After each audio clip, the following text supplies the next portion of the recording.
नमस्कार दोस्तों, मैं प्रिया सैनी और आपका मेरे चैनल जर्नी ऑफ फेम में बहुत बहुत स्वागत है। दोस्तों, हम उत्तराखंड पढ़ रहे थे। हमने उत्तराखंड के कई सारे टॉपिक्स कंप्लीट कर लिए हैं।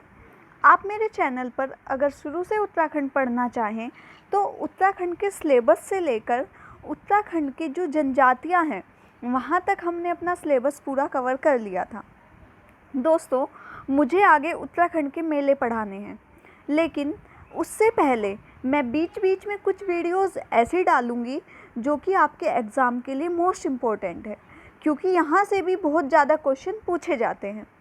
तो जो मैंने आज की वीडियो बनाई है वो उत्तराखंड के जो प्रमुख नगर हैं और उनके जो उपनाम हैं उनके ऊपर बनाई है, क्योंकि यहाँ से मैंने जो पिछले पेपर देखे हैं उत्तराखंड के उठाकर, तो मैंने पाया है कि बहुत सारे क्वेश्चन ऐसे हैं जो उत्तराखंड के उपनाम से पाए जाते हैं।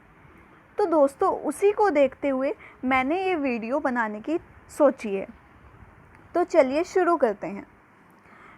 देखिए, सबसे पहले हम नगर का नाम देखेंगे और उसका चर्चित उपनाम, उसे किस उपनाम से जाना जाता है।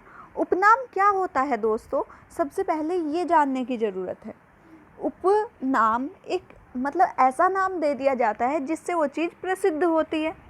ठीक है, जैसे फॉर एग्ज़ाम्पल मैं आपको कह दूं, जैसे कोई बच्चा है वो बहुत होशियार है, वो हर बार टॉप करता है, तो हम उसे उपनाम क्या दे देंगे कि वो तो टॉपर है।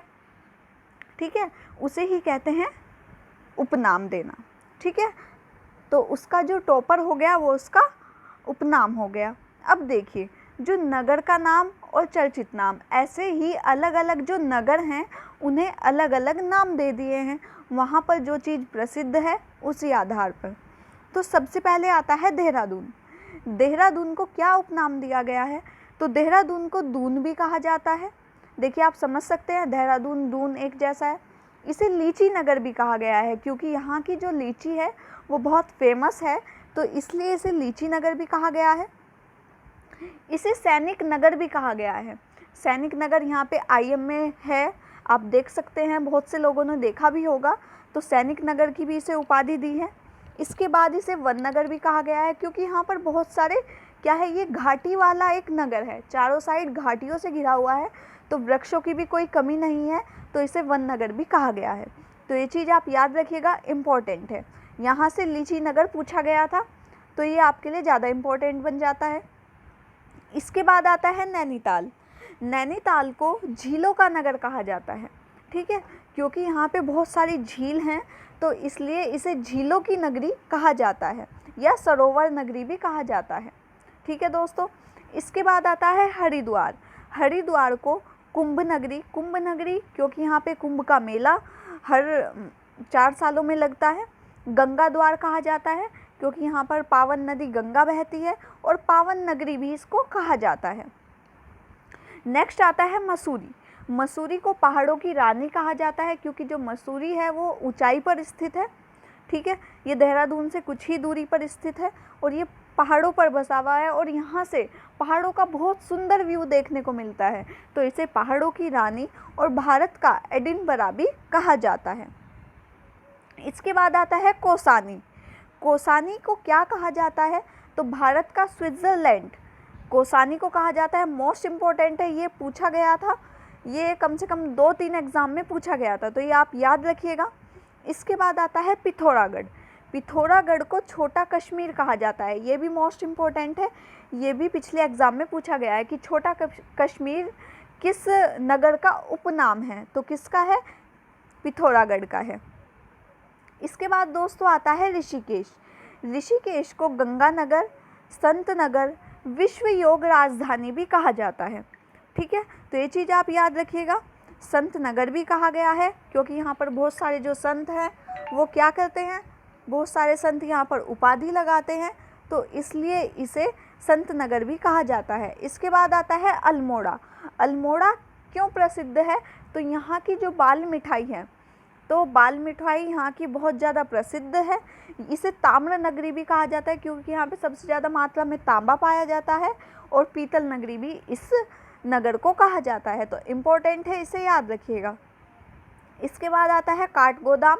आगे वाले जो मैं आगे कराने जा रही हूँ वो सारे ही मोस्ट इम्पॉर्टेंट है, तो मैं बार बार रिपीट नहीं करूँगी, आप समझ जाइएगा। आगे के सारे मोस्ट इम्पॉर्टेंट है और सारे प्रीवियस एग्ज़ाम में पूछे गए हैं। तो काठगोदाम को क्या कहा जाता है? तो काठगोदाम को कुमायूं का द्वार कहा जाता है। गढ़वाल और कुमायूं 2 भागों में बटा हुआ है, उत्तराखंड 2 मंडल में बटा हुआ है, तो उसमें जो कुमायूं का द्वार है वो काठगोदाम है। इसके बाद आप सीधा इस पे आ जाइए, जो कोट द्वार है वो गढ़वाल का द्वार है। कुमायूं का द्वार तो काठगोदाम हो गया, जो गढ़वाल का द्वार है वो कोट द्वार है। इसके बाद आता है द्वारहाट। द्वारहाट को क्या कहा जाता है? तो द्वारहाट को मंदिरों का नगर कहा जाता है, क्योंकि यहाँ पर सबसे ज़्यादा मंदिर बने हुए हैं और यहाँ के बहुत सारे मंदिर प्रसिद्ध हैं।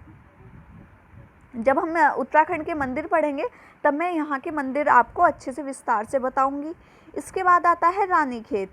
रानीखेत को पर्यटक नगरी कहा जाता है, क्योंकि यहाँ पे बहुत सुंदर सुंदर व्यू हैं। यहाँ पर जो मतलब हर वर्ष हज़ारों लोग यहाँ पे घूमने आते हैं, तो इसे पर्यटक नगरी भी कहा जाता है। इसके बाद आता है बागेश्वर।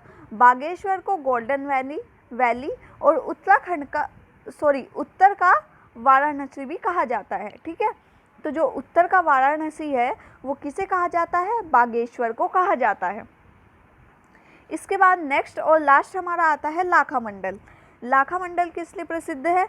तो ये मूर्तियों का भंडार है और ये मूर्तियों के लिए बहुत प्रसिद्ध है, क्योंकि लाखा मंडल में क्या होता है, बहुत सारी मूर्तियाँ बनाई जाती हैं, तो इसलिए लाखा मंडल बहुत ही इम्पोर्टेंट है, इसे ध्यान रखिएगा। और जो लाखा मंडल है ये लकड़ी के लिए भी बहुत प्रसिद्ध है, ऐसा मानने को मिला है, और यहाँ पर मूर्तियों का भी बहुत ज़्यादा भंडार मिलते हैं। सबसे ज़्यादा मूर्ति का निर्माण जो उत्तराखंड में होता है वो लाखा मंडल में ही होता है।